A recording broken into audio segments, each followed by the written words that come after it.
বাংলাদেশের ওপর ভারত নিবিড়ভাবে নজর রাখছে বলে জানিয়েছেন ভারতের পররাষ্ট্রমন্ত্রী এস জয়শঙ্কর। ভারতের জাতীয় স্বার্থ ও নিরাপত্তার জন্যই নয়াদিল্লি বাংলাদেশের ব্যাপারে বিশেষভাবে মনোযোগী বলেও উল্লেখ করেছেন তিনি। ভারতের পার্লামেন্ট লোকসভায় বর্ষাকালীন অধিবেশন চলছে। অধিবেশনে তাকে বিজেপির এক এমপি বলেন, সম্প্রতি ঢাকা বিশ্ববিদ্যালয়ে সালতানাতি বাংলা নামের একটি ইসলামপন্থী গোষ্ঠী তথাকথিত গ্রেটার বাংলাদেশ নামের একটি মানচিত্র প্রকাশ করে। ভারতের একাধিক রাজ্য সেই মানচিত্রে বাংলাদেশি ভূখণ্ড হিসেবে প্রদর্শন করা হয়। বিভিন্ন সূত্রে জানা গেছে যে সালতানাতি বাংলা নামের এই গোষ্ঠীটি তুরস্ক ভিত্তিক এনজিও টার্কিশ ইউথ ফেডারেশনের সহায়তা ও মদতপুষ্ট। আমরা এ ব্যাপারে কেন্দ্রীয় পররাষ্ট্রমন্ত্রীর দৃষ্টি আকর্ষণ করছি, অধিবেশনে বলেন ওই এমপি।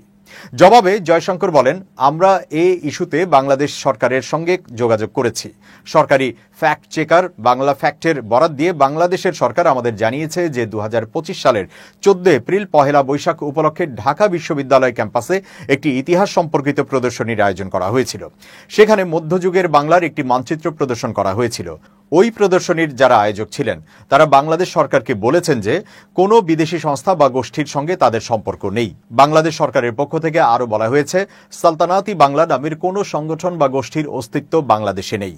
আমরা জাতীয় স্বার্থ সংক্রান্ত বিষয়গুলোতে বাংলাদেশের প্রতি বিশেষভাবে মনোযোগী।